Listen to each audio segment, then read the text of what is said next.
فاعوذ باللہ من الشیطان الرجیم بسم اللہ الرحمن الرحیم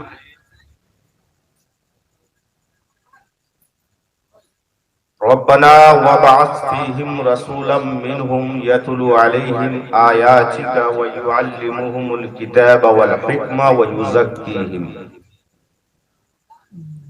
صدق اللہ مولانا العظیم وصدق رسولہ النبی الامین المتین الکریم ونحن علی ذلک لمن الشاہدین والشاکرین والحمد للہ رب العالمین. خلوص و محبت کے ساتھ درود شریف پڑھیں گے. اللہم صلی علی سیدنا شفیعنا و مولانا محمد وعلی آل سیدنا و مولانا محمد کما تحب و ترضی بان تصلی علیہ صلاۃ و سلام علیک حبیبی اغثنی یا رسول اللہ صلی اللہ تعالی علیہ وسلم.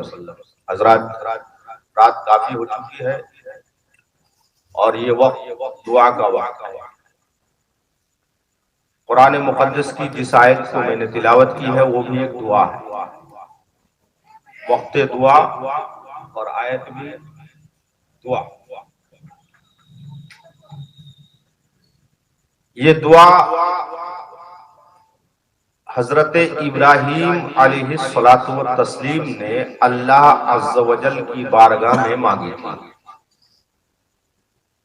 کب مانگی تھی؟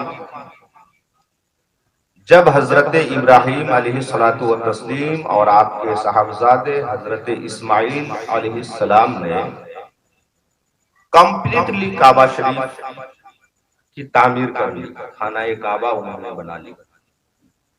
تو بہت سے دعائیں مانگی کہ مکہ والوں کو پھلوں سے رزق عطا کرنا وغیرہ وغیرہ. پھر آخر میں آپ نے ایک دعا مانگی اللہ کی بارگاہ میں، یہی دعا ربنا وابعث فیہم رسولا منہم یتلو علیہم آیات. کم و بیش 1 لاکھ یا 2 لاکھ انبیاء کرام علیہم الصلوۃ والتسلیم اس دنیا میں بندگان خدا کی ہدایت کے لیے تشریف لائے. ہر نبی نے ضرور رب کی بارگاہ مقدسہ میں دعائیں مانگی، اور ان نبیوں کے امتوں میں سے کروڑوں بندے ایسے ہیں جو صالح ہیں، نیک ہیں. اللہ کی بارگاہ میں انہوں نے بھی دعا مانگی. سارے نبیوں کی دعاؤں کو اللہ عز و جل نے قرآن میں ذکر نہیں کیا. سارے رسولوں کی دعاؤں کو پروردگار عالم نے قرآن میں ذکر نہیں کیا. اور یہ بات بھی یاد رکھنے کی ہے کہ کسی ایک نبی کی ساری دعاؤں کو قرآن میں ذکر نہیں کیا. کہ حضرت آدم نے جتنی دعائیں مانگی سب کو قرآن میں لکھ دیا، حضرت شیس نے جتنی دعائیں مانگی سب کو قرآن میں لکھ دیا. نہیں، اللہ عز و جل نے جس دعا کو قرآن میں ذکر کیا ہے اس کا مطلب خدا کے نزدیک اس دعا کا بہت بڑا مرتبہ ہے. اللہ کے نزدیک اس دعا کا بہت بڑا مرتبہ ہے. آپ اور ہم اگر کوئی کتاب لکھیں، ہر بات کو کتاب میں نہیں لکھتے، اسی بات کو ہم کتاب میں لکھتے ہیں جو بات بہت اہم ہوتی ہے. ایک شاعر جب شعر بناتا ہے ان کے پاس 50 الفاظ ہیں جو قافیے بن سکتے ہیں، مگر انہی لفظوں کو وہ چنتا ہے جو واقعی میں قافیہ بننے کے لائق ہے، انسان کے دل کو چھو جائے، صحیح مفہوم ادا کرے. پروردگار عالم نے اپنے کلام پاک میں حضرت ابراہیم کی اس دعا کو وہاں ذکر فرما کر یہ آپ کو اور ہمیں درس دے دیا کہ بندو، جس دعا کی طلب حضرت ابراہیم نے کی ہے وہ کوئی عام دعا نہیں ہے. یہ ایسی دعا ہے جس دعا کو مانگنے والا جتنا پسند کرتا ہے اس سے زیادہ جس سے مانگا جا رہا ہے وہ پسند کرتا ہے. سبحان اللہ، سبحان اللہ. اللہ پسند کر رہا ہے، کبھی تو ذکر کیا. بے شک، سبحان اللہ. اور ایک بات اور یاد رکھیے، حضرت ابراہیم علیہ الصلوۃ والتسلیم سے ہمارے نبی کا زمانہ تقریباً 5000 سالوں کے گیپ کا زمانہ ہے. تقریباً 5000 سال. اس کے بیچ میں اور بھی نبی آئے اور بھی آسمانی کتابیں آئیں، کم سے کم 2 کتابیں تو کنفرم ہے.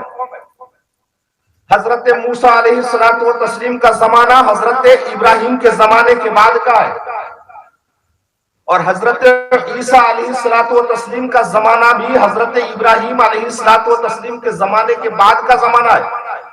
حضرت موسیٰ کو اللہ تعالیٰ نے توریت نام کی کتاب عطا فرمائی، اور حضرت عیسیٰ علیہ الصلوۃ والتسلیم کو اللہ تعالیٰ نے انجیل عطا فرمائی۔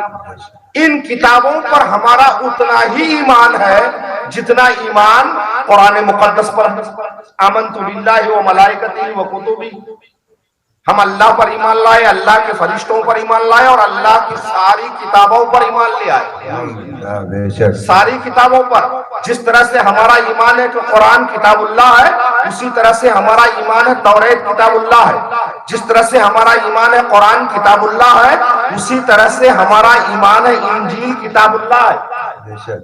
اب حضرت ابراہیم کی دعا کو نقل کرنا رب کو منظور ہے، اس لیے کہ یہ دعا رب کی پسندیدہ ہے، تو انجیل میں درج کر دیا گیا ہو۔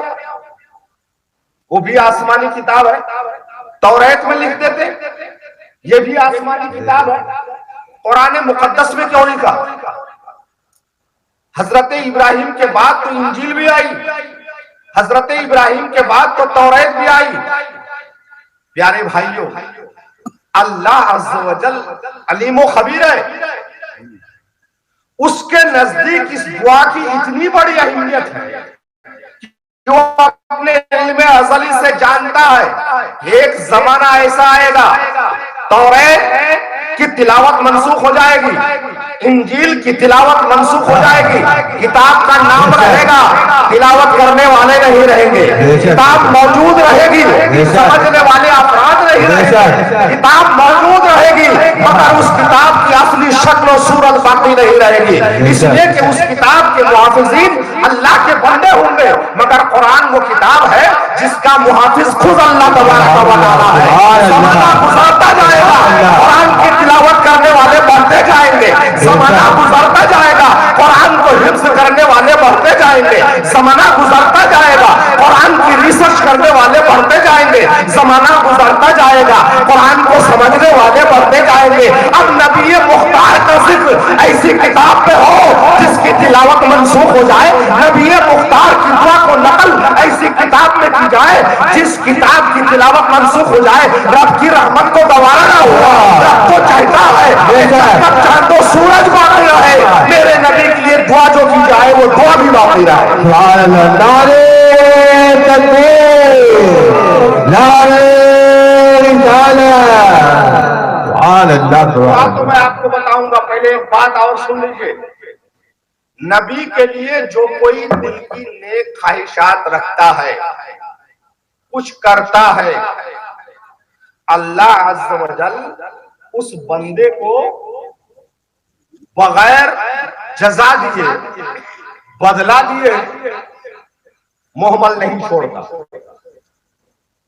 آپ جو یہ جشن عید میلاد النبی کر رہے ہیں، نبی کا ذکر کر رہے ہیں، کرا رہے ہیں، یقین رکھیے رب کے پیارے کا ذکر ہے، رب ہی اس کا بدلہ دینے والا وہ دے گا۔ حضرت ابراہیم نے دعا مانگی، ربنا وابعث فیہم رسولا منہم، اللہ عز و جل کو بہت پسند آیا، بہت پسند آیا۔ وہ تو خلیل تھے ہی، اللہ کے قریبی دوست تھے، بدلہ نہ دیتے کوئی بات نہیں تھی، لیکن رب کریم نے اس دعا کے بدلے میں ایسی دعا دلائی ہے کہ جب بھی میرے آقا کی کوئی امت 2 رکعت نماز پڑھتا ہے تو کہتا ہے اللہم صلی علی محمد وعلی آل محمد کما صلیت علی سیدنا ابراہیم وعلی آل ابراہیم انکا حمید مجید، اللہم بارک علی سیدنا محمد وعلی آل محمد کما بارکت علی سیدنا ابراہیم وعلی آل ابراہیم انکا حمید مجید۔ رب نے فرمایا زبان حال سے کہ اے میرے خلیل ابراہیم، تم نے میرے پیارے نبی کے لیے، تم نے میرے پیارے دوست محمد صلی اللہ علیہ وسلم کے لیے ایک بار اپنے لبوں سے دعا مانگی ہے، میں نے ایسا سسٹم جاری کر دیا ہے کہ ہزاروں لفظ تیرے لیے دعا ہوا ہے۔ تم نے میرے نبی کے لیے ایک بار دعا مانگی ہے، تمہارے لیے نہ جانے دن میں کتنی مرتبہ دعائیں مانگی جائیں گی۔ تم نے میرے نبی کے لیے خانہ کعبہ میں کھڑے ہو کر کے دعا مانگی ہے، اب تمہارے لیے دعا خانہ کعبہ میں کھڑے ہو کر مانگنے کے لیے محدود حد نہیں رہے گی، بلکہ کوئی برو پر میں رہے گا تب بھی تیرے لیے دعا مانگیں گے، خشک و تر میں رہے گا تب بھی تیرے لیے دعا مانگیں گے، ہندو پاک میں رہے گا تب بھی تیرے لیے دعا مانگیں گے۔ جو بندہ جہاں نماز ادا کرے گا وہ تیرے لیے دعا مانگتا رہے گا۔ بہت بڑا اعجاز ہے نبی کے لیے کچھ کرنا۔ کیا دعا مانگی حضرت ابراہیم نے؟ اور کیجئے، ربنا، اے ہمارے پالنہار، پروردگار۔ ربنا، لفظ رب کو سمجھیے، رب کا مطلب ہوتا ہے پالنے والا۔ دعا مانگ لی تھی حضرت ابراہیم، یا اللہ مکہ میں جتنے بسنے والے لوگ ہیں ان کو پھلوں سے رزق عطا فرما۔ آج بھی اس دعا کا اثر باقی ہے کہ مکہ اور مدینہ میں پھل ہی پھل ہوگا کرتے ہیں، رزق مل گیا۔ اب سامان ہدایت بھی چاہیے، جسم کی غذا ملے اور روح کی غذا نہ ہو، وہ جسم مردہ ہے۔ جسم کھا پی کر کے موٹا ہو جائے، تندرست اور تگڑا ہو جائے، لیکن روح مردہ ہو، اس جسم کو سوائے غذائے مٹی بننے کے کوئی چارہ نہیں۔ جسم وہی زندہ اور تابندہ ہوتا ہے جو اپنے اعضاء اور اعصاب کے اعتبار سے مضبوط ہو اور اس کے اندر سانسوں کی ہوا دینے والی روح بھی مضبوط ہو۔ حضرت ابراہیم نے رب کی بارگاہ میں عرض کیا تھا، مالک و مولا، خانہ کعبہ میں، مکہ شریف میں، ارد گرد کے شہروں میں بسنے والوں کو پھلوں سے رزق عطا فرما۔ اب انہوں نے روحانی غذا کے لیے دعا کی، وَابْعَثْ فِيهِمْ رَسُولًا، ان میں ایک رسول کو مبعوث ہوگا۔ آئیے یہاں پر آپ کی توجہ تھوڑی دیر کے لیے مبذول کرنا چاہیے۔ اللہ کریم نے آپ کو رزق دیا، آپ کا کاروبار اچھا چل رہا ہے، آپ ترقی کر رہے ہیں، گھر بنا رہے ہیں، بلڈنگیں تعمیر ہو رہی ہے، دکان کھول رہے ہیں، سب کچھ آپ کے پاس۔ لیکن اگر آپ کے پاس روحانی ہدایت نہ ہے، روح، آپ کا نفس، آپ کا آتما، آپ کا مزاج، آپ کی طبیعت اللہ کی شناخت اور اس کے رسول کی محبت کی طرف مائل نہیں ہے، تو سمجھیے یہ جسم مٹی کے ڈھیر کے علاوہ کچھ نہیں ہے، مٹی کے ڈھیر کے علاوہ کچھ نہیں۔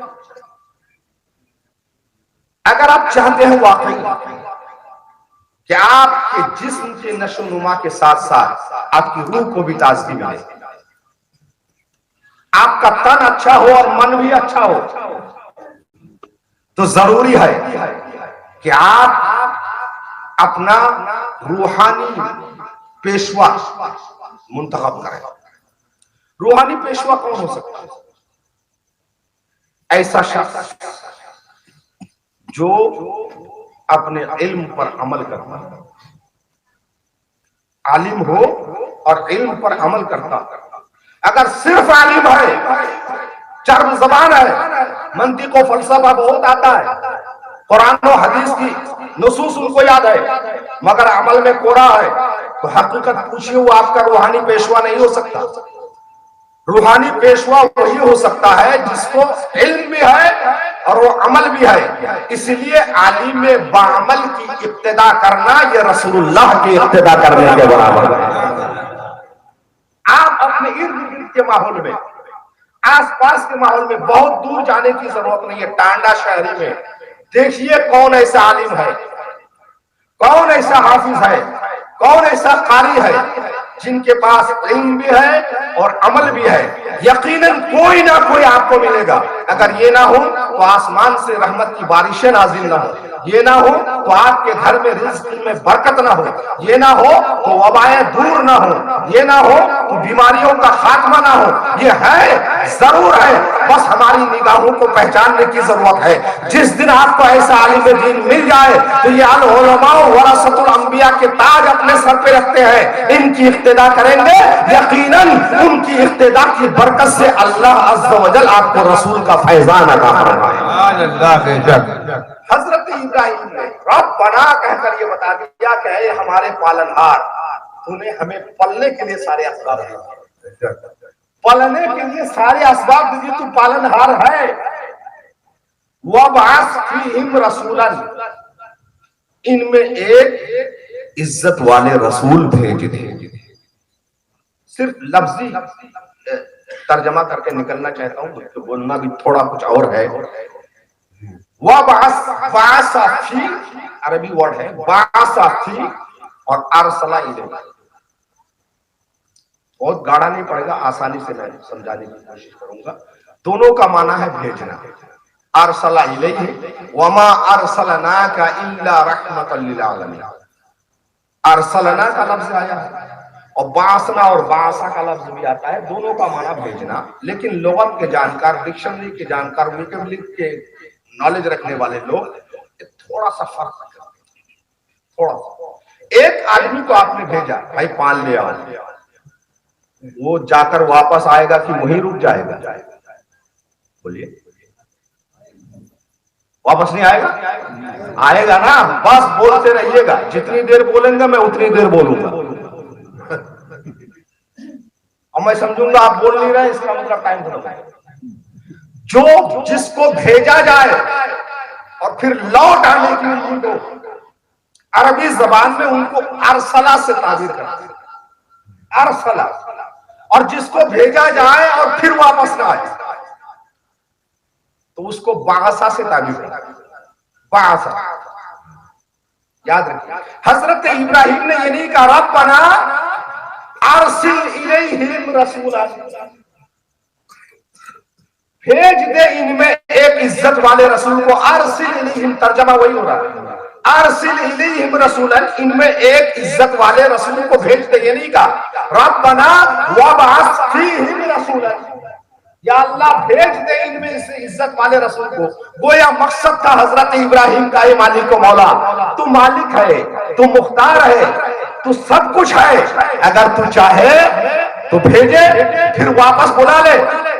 یہاں بھیج دیا، 10 دن قیام کیا، پھر اس کو بھیج دیا بابل، وہاں 10 دن قیام کیا، جس طرح سے اور انبیاء کرام کے ساتھ میں ہوا کہ حضرت موسیٰ علیہ السلام ہجرت کر چکے اپنے شہر سے، حضرت ابراہیم علیہ السلام ہجرت کر چکے اپنے شہر سے، دیش ہی بدل دیا۔ حضرت ابراہیم علیہ السلام کی دعا کا مقصد یہ تھا ربنا وابعث فیہم، یا اللہ عرب والے میں ایک رسول کو بھیج دے۔ اب یہ عرب میں آیا ہوا رسول جسمانی اعتبار سے عرب ہی میں قیام فرما ہو، عجم میں نہ جائے، فارس میں نہ جائے، روم میں نہ جائے، ادھر نہ جائے ادھر نہ جائے، عرب کا جتنا بڑا خطہ ہے اسی خطے میں رہے، چاہے اگر تو بطحا میں رہے، چاہے اگر تو مدینے میں رہے، چاہے اگر تو مکہ میں رہے، چاہے اگر تو اقصی میں رہے، چاہے اگر تو جہاں طبیعت چاہے وہاں رہے، لیکن ہماری طبیعت یہ ہے وابعث فیہم، ان عربیوں میں بھیج اور یہ عربیوں میں رہے، تب پتا چلے کہ عرب میں آیا ہوا رسول ہے تو عرب میں فیض بانٹ رہے ہیں، عجم میں فیض بانٹ رہے ہیں، عرش والوں میں فیض بانٹ رہے ہیں، فرش والوں میں کوئی رسول ایسا ہو جس میں مقدس عرب میں رہے اور بولو بالا فرش و عرش میں ہو۔ سبحان اللہ، سبحان اللہ، سبحان اللہ۔ اور ایک کنڈیشن حضرت ابراہیم نے لگائی، فیہم منہم، یہاں ایک بڑی امپورٹنٹ بات میں آپ کو کہہ رہا ہوں، منہم، یا اللہ اس رسول کو بھیج عرب میں، عرب والوں میں، منہم، وہ رسول انہی عربیوں میں سے ہونا چاہیے، میری اولاد سے، اولاد اسماعیل سے ہو، اولاد ابراہیم سے ہو۔ یہاں ایک نصیحت کی بات ہے، آپ کا بیٹا چاہے جیسا، آپ کو اس کے بارے میں ہمیشہ نیک تمنا رکھنی چاہیے۔ ایک مرتبہ اللہ عز و جل نے حضرت ابراہیم کو کہا، سورہ بقرہ پہلی پارہ میں ہے، انی جاعلک اماما، اے ابراہیم میں نے آپ کو امام بنا دیا۔ حضرت ابراہیم نے فوراً کہا ومن ذریتی، ومن ذریتی، یا اللہ مجھ کو تم نے امام بنایا، پیشوا بنا دیا، ومن ذریتی، اور میری اولاد والا، میری اولاد میں سے بھی کسی کو بنا دے۔ یعنی جب بڑھ رہا ہے، دریائے رحمت جوش میں ہے، مجھ کو ملا تو میری اولاد کو بھی مل جائے۔ اللہ عز و جل نے جواباً ارشاد فرمایا لا ینال عہدی الظالمین، ہاں اے ابراہیم اگر تیری اولاد ظلم نہیں کرے گی تو وہ بھی امام بنے گی، اگر وہ ظالم ہوگی تو امامت نہیں ملے گی، امامت نہیں ملے گی۔ تو ایک باپ کی ذمہ داری ہوتی ہے کہ اپنے اولاد کو اونچا سے اونچا اٹھائے، آگے بڑھائے۔ آج ہم کیا کرتے ہیں، اپنی اولاد سے صرف لینے کے چکر میں رہتے ہیں، دینے کے چکر میں کم رہتے ہیں۔ درجہ 8 پاس کر لیا، زیادہ سے زیادہ ہائی اسکول پاس کر لیا، لگا دیا پیسہ کمانے کے لیے۔ جی یہاں ہوتا کہ نہیں ہوتا، لیکن میرے قصبے میں ہوتا ہے۔ جگر صاحب معاف کیجیے، میرے قصبے میں ہوتا ہے۔ درجہ 8 پاس کر لیا، بھیج دیا گجرات، درجہ 8 پاس کر لیا، بھیج دیا مہاراشٹر، ہائی اسکول پاس کر لیا، لگا دیا کاروبار میں۔ آپ کے یہاں ہوتا کہ نہیں ہوتا مجھے نہیں معلوم، لیکن میرے قصبے میں خوب ہوتا ہے۔ میں کہنا چاہتا ہوں کیوں بھیجتے ہو بھائی؟ بچے سے لینے کے لیے؟ مجاز بناؤ بچے کو دینے کا۔ حضرت ابراہیم کی یہ دونوں بات، منہم، یا اللہ نبی بھیج، عزت والا رسول بنا، مگر یہ رسول بننے کا شرف میری اولاد کو ملنا چاہیے، یہ رسول بننے کا شرف میری اولاد کو ملے۔ اور دوسرا حضرت ابراہیم نے کہا یا اللہ مجھے تو نے امام بنایا، ومن ذریتی، میری اولاد سے بھی کسی کو امام بنا۔ اگر خواہش رکھنا ہے تو یہ خواہش رکھیے کہ میرا لڑکا IPS آفیسر بنے، میرا لڑکا DM بنے، میرا لڑکا SDM بنے، میرا لڑکا PCS کا ایگزام پاس کرے۔ اگر آپ نے اپنی خواہشات اونچے رکھے ہیں تو آپ 10 درجہ اونچے رکھو، لڑکا 8 درجہ ضرور پہنچے گا۔ اگر آپ 8 درجہ اپنے خواہشات کو رکھتے ہو تو 6 درجے کو ضرور پہنچے گا۔ لیکن اگر تم شروع سے ہی چاہو گے کہ میرا لڑکا مجھے دیا کرے تو پھر امامت آپ کے خاندان میں نہیں رہے گی، امامت آپ کے خاندان میں نہیں رہے گی، پیشوائی آپ کے خاندان میں نہیں رہے گی۔ قرآن کا مجاز بتاتا ہے، حضرت ابراہیم کا مجاز بتاتا ہے، اللہ عز و جل کا فرمان بتاتا ہے کہ ایک باپ جب اچھی امیدیں اپنی اولاد کے لیے رکھتا ہے، اگر وہ اولاد صالح ہے تو ضرور اللہ تعالیٰ منصب امامت پر فائز فرماتا ہے۔ آپ اپنے اولاد کو آگے بڑھائیے۔ خیر اب آئیے جس مقصد کو میں بیان کرنا چاہ رہا تھا، حضرت ابراہیم تو ایسی باتیں ہوگا۔ حضرت ابراہیم نے 3 کنڈیشن رکھی، یا اللہ سمپل رسول نہیں چاہیے، وَابْعَثْ فِيهِمْ رَسُولًا مِّنْهُمْ، عرب والوں میں میری اولاد سے ایک عزت والے رسول بھیج، مگر یہ رسول سمپل نہ ہو، صرف رسول ہو، سادھارن رسالت لے کر آ جائے بس، ایسا نہیں۔ 3 صفتیں ان کے اندر ہوں۔ نمبر 1، یتلو علیہم آیاتک، تیری آیتیں ہی سنایا کرے، جو تو کہے وہ پہنچائے، قرآن پڑھ کے سنائے۔ یعلمہم الکتاب والحکمت، لوگوں کو قرآن کریم کی تعلیم دے، اس کے مسائل بتائے، احکامات بتائے اور حکمت بھی سکھائے۔ وَيُزَكِّيهِمْ، اور لوگوں کے دلوں میں جو کدورت ہے، گندگیاں ہیں، اسے بھی اپنے فیضان رسالت سے صاف کر دے۔ یہ دعا حضرت ابراہیم کی قبول ہوئی، قرآن شریف میں اس کا ذکر ہے۔ اللہ عز و جل نے دوسری آیت میں بیان فرمایا لَقَدْ مَنَّ اللَّهُ عَلَى الْمُؤْمِنِينَ إِذْ بَعَثَ فِيهِمْ رَسُولًا، یتلو علیہم آیاتہ ویزکیہم ویعلمہم الکتاب والحکمہ. حضرت ابراہیم نے دعا مانگی تھی، ذرا سا غور کیجئے گا. حضرت ابراہیم نے دعا مانگی تھی، 3 باتیں. نمبر 1 پر کیا تھا؟ یتلو علیہم آیاتہ، اللہ کی آیتیں تلاوت کریں، 1 نمبر. نمبر 2 یعلمہم الکتاب والحکمہ، کتاب و حکمت کی تعلیم دے، 2 نمبر. نمبر 3 یزکیہم، اور ان کو پاک و صاف کر دے. اور جب دعا قبول ہونے کی بشارت ملی تو اللہ نے ترتیب بدل دیا، رسول بھیجا، انہی میں سے بھیجا، مگر صفات کی کنڈیشن بدل گئے. یتلو علیہم آیاتی، یہ صحیح ہے. پہلی صفت یہی ہے کہ قرآن تلاوت کر کے سنائے. دوسری صفت جس کو حضرت ابراہیم نے آخر میں رکھی تھی، اس میں ذکر فرمایا یزکیہم، ان کو پاک و صاف کر دیں. اور تیسری صفت بتایا یعلمہم الکتاب والحکمہ.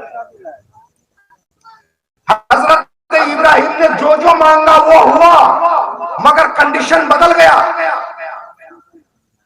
وہ کنڈیشن کیا ہے کہ جو آخر میں حضرت ابراہیم نے ذکر کیا تھا، قرآن نے قبول کرتے وقت پہلے ذکر فرمایا.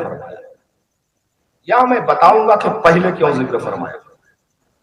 یہ ہم مولویوں کے لیے نصیحت ہے، عام آدمی کے لیے بھی نصیحت ہے.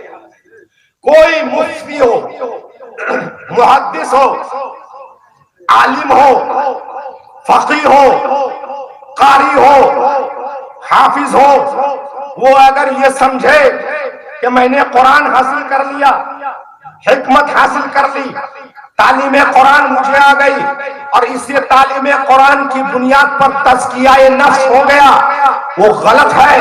حضرت ابراہیم علیہ السلام نے یہی ترتیب بیان کی تھی کہ قرآن کی تلاوت ہو، قرآن کی تعلیم ہو، حکمت کی تعلیم ہو، اس کے بعد تزکیہ ہو.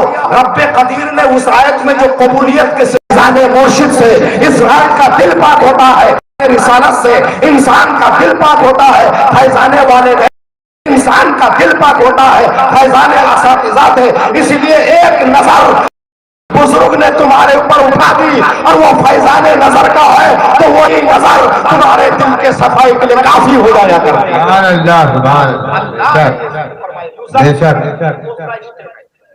اور اللہ کے رسول علیہ السلام سے تزکیہ کا تعلق رکھنا بہت ضروری ہے. دل کو صاف رکھنے والا تعلق رکھنا بہت ضروری ہے. میں تھوڑا سا ٹرننگ لے رہا ہوں، بہت سی فرمائشیں میرے پاس ہے. دیکھیے، اگر آپ کے پاس تزکیہ نفس کا تعلق رسول کائنات سے نہیں ہوگا تو آپ کوڑے کے بھاؤ بھی نہیں بکیں گے. کمپاس دیکھا ہے آپ نے؟ ارے بھائی، جس میں پورب پچھم اتر دکھن دیکھتے ہیں، دیکھا کہ نہیں دیکھا؟ وہ کانٹا کدھر ہوتا ہے؟ اس میں جو کانٹا لگا رہتا کدھر ہوتا ہے؟ اس کا مطلب یہ لوگ سنیں گے نہیں، بولنا بند کر دیں. اتر اور دکھن ہوتا ہے، اتر اور دکھن ہوتا ہے، اور ایک ہوتا ہے قطب نما جو قبلہ دکھاتا ہے، اس کا کانٹا پورا دکھن ہوتا ہے. اتر اور دکھن کیوں ہوتا ہے؟ پوری کائنات اور یہ زمین جو ہے ایک میگنیٹزم سسٹم پر قائم ہے،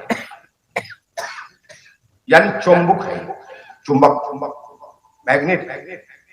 اس لیے آپ دیکھیں، ایک ڈھیلا ہے، آسمان کی طرف اچھالیے تو آپ کی طاقت جہاں تک ہے وہ تو پہنچے گا، اس کے بعد ڈھیلا کھٹ سے نیچے کی طرف چلے آئے گا. کیوں؟ اس لیے کہ زمین کے اندر چمبک ہے، وہ اپنے جنس کو اپنی طرف کھینچ رہے ہیں، واپس آ جائے. اس پورے کائنات ایک ایسے سسٹم کے ساتھ سائنس والوں نے سمجھا، سمجھنے کے بعد اس کے 2 پول بنائے گئے، ایک ساؤتھ پول، ایک نارتھ پول، ایک اتر پول، ایک دکھن پول. اور اسی اتر دکھن پول کے حساب سے انہوں نے کمپاس ایجاد کیا، چاہے آپ جدھر گھماؤ وہ ادھر ہی جائے.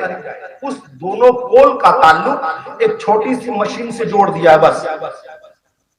اسی طرح سے جنہوں نے قبلہ نما بنایا ہے، انہوں نے ایسٹ اور ویسٹ، پورب اور پچھم، ان دونوں کو دو پول کے حیثیت سے لیا ہے اور مشین کو دونوں کو جوڑ دیا ہے. اب اس کانٹے کو اس کمپاس سے نکال کر باہر رکھیے تو ہلے گا؟ ہلے گا تو ہلائیے، نہیں ہلے گا.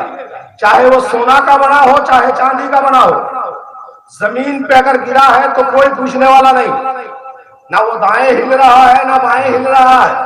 لیکن اگر اسی کانٹے کو اٹھا کر رکھ کے آپ نے اس ساؤتھ اور نارتھ پول والے میگنیٹزم سسٹم والی اس چھوٹی سی ڈبی نما گھڑی سے جوڑ دیا ہے تو وہ اپنا رخ یا تو اتر کی طرف رکھتا ہے یا دکھن کی طرف رکھتا ہے. اور اگر قبلہ نما والے مشین میں جوڑ دیا ہے تو اب وہ عام کانٹے کی طرح نہیں ہو گیا، وہ انسان کو سمت بتاتا ہے، ہدایت دیتا ہے کہ اگر تم بھول گئے پورا پچھم کدھر ہے تو مجھ سے سمجھ کہ اتر ادھر ہے دکھن ادھر ہے. اگر تو بھول گیا کہ قبلہ کدھر ہے تو مجھ سے سمجھ لے، اس لیے کہ اب یہ میں عام کانٹے کی طرح نہیں ہوں بلکہ میرا تعلق تو ساؤتھ پول سے جڑا ہے، میرا تعلق تو نارتھ پول سے جڑا ہے. مسلمانوں، اگر تمہارے دل میں عشق مصطفیٰ ہے اور تمہارا دل مدینہ کے پول سے جڑا ہے، تمہاری پیشانی مکہ کے پول سے جڑا ہے، تو تم پھر عام انسان کی طرف سے نہیں رہ سکتے. تمہارا مرتبہ ہزاروں کروڑوں انسانوں سے الگ ہو جاتا ہے. تمہارا دل مصطفیٰ کے پول سے جڑا ہے، تمہاری پیشانی کعبہ شریف کے پول سے جڑا ہے. اگر تم نے جوڑ لیا تو تم پہلے بھی ہدایت یافتہ تھے اور دوسرے کو بھی ہدایت دینے والا بنے ہوئے. سبحان اللہ.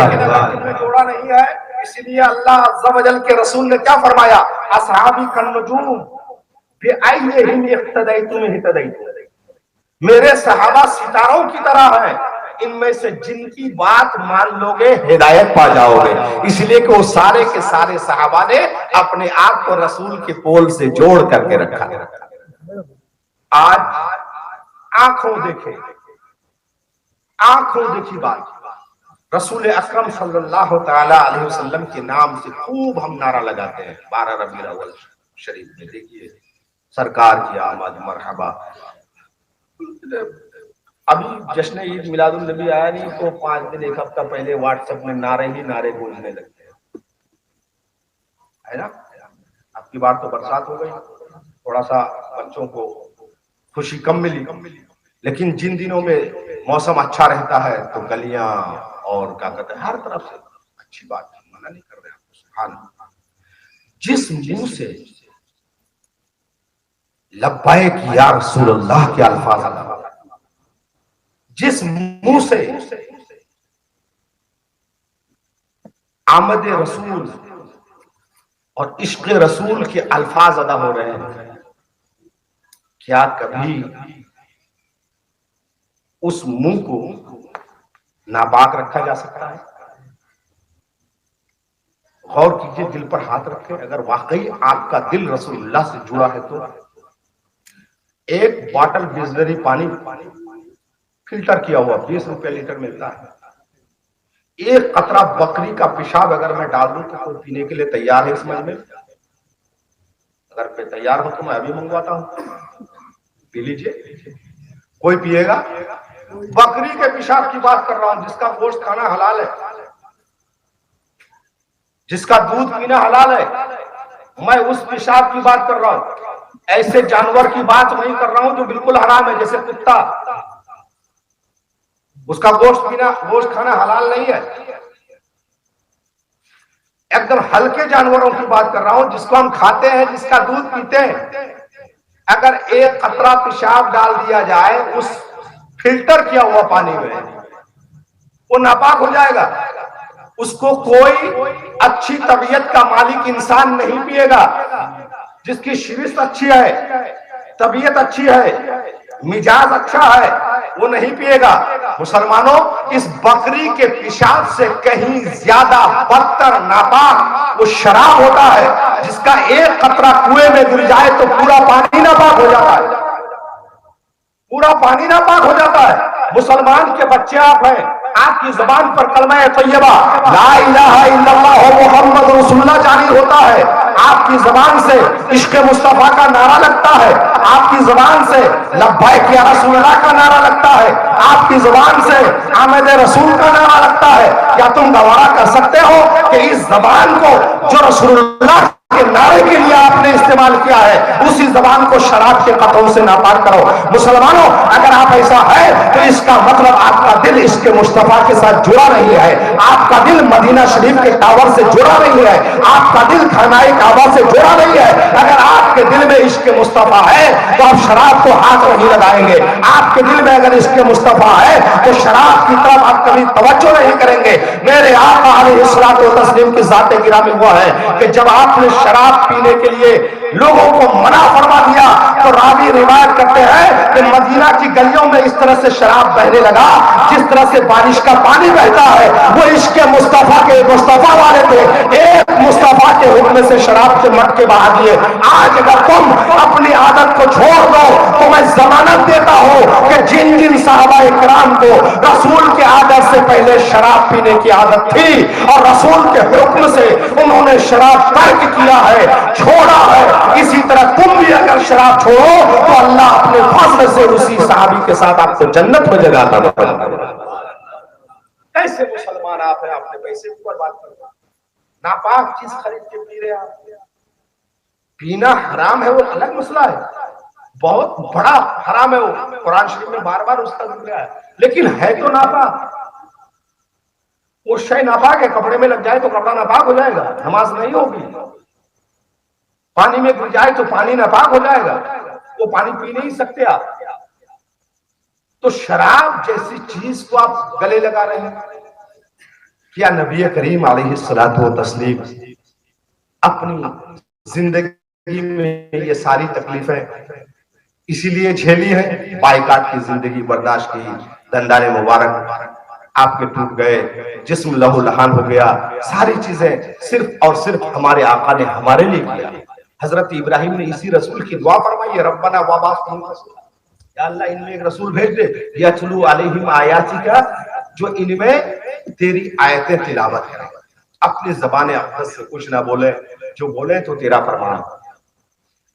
یاد رکھیے قرآن مقدس اللہ عز و جل کی کتاب، دو باتیں ذکر فرمائی، ایک تو قرآن کی تلاوت اور ایک قرآن کی تعلیم۔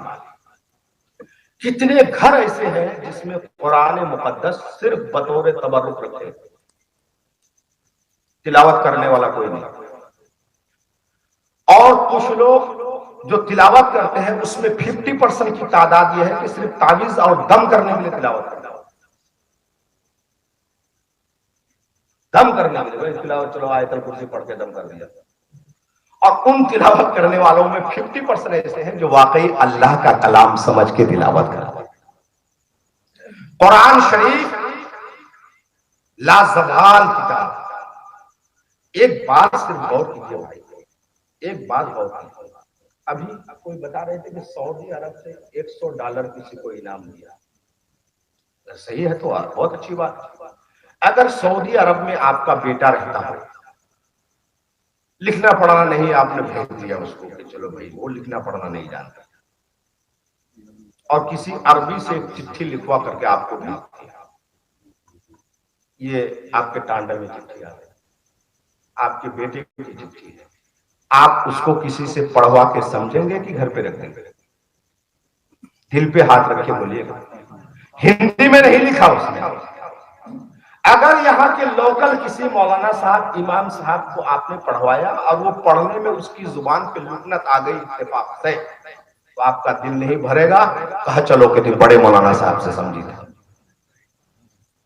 چلو کسی بڑے مولانا صاحب سے سمجھی۔ چٹھی میں لکھا کیا ہوگا؟ ایک بندے کا خط ہے دوسرے بندے کے پاس آیا ہے، ایک بندے کا خط ہے دوسرے بندے کے پاس آیا ہے، صرف اتنا ہی ہوگا۔ یا تو انہوں نے لکھا ہوگا میں اچھا ہوں، خیریت سے ہوں، اتنا پیسہ بھیج رہا ہوں، یا وہ لکھ رہا ہوگا کہ میں تکلیف میں ہوں، میں گھر آنا چاہتا ہوں۔ بس دو ہی بات تو لکھنی ہے۔ اگر اچھا ہے تو سبحان اللہ وہ لکھا ہوگا، یا برا ہے تو یہی لکھا ہوگا۔ دو ہی کنڈیشن ہے اس کے پاس، کوئی تیسری چوتھی پانچویں کنڈیشن تو ہے نہیں۔ مگر کلام پاک میں کیا کیا ہے، کیا کیا ہے، آپ اندازہ نہیں لگا سکتے، اندازہ نہیں لگا سکتے۔ جب بات آ گئی تو مثال کے طور پر عرض کر رہا ہوں کہ کلام پاک میں ہے کیا۔ آپ کے اس لہداد پور محلہ الہداد پور ہے کہ لہداد پور ہے،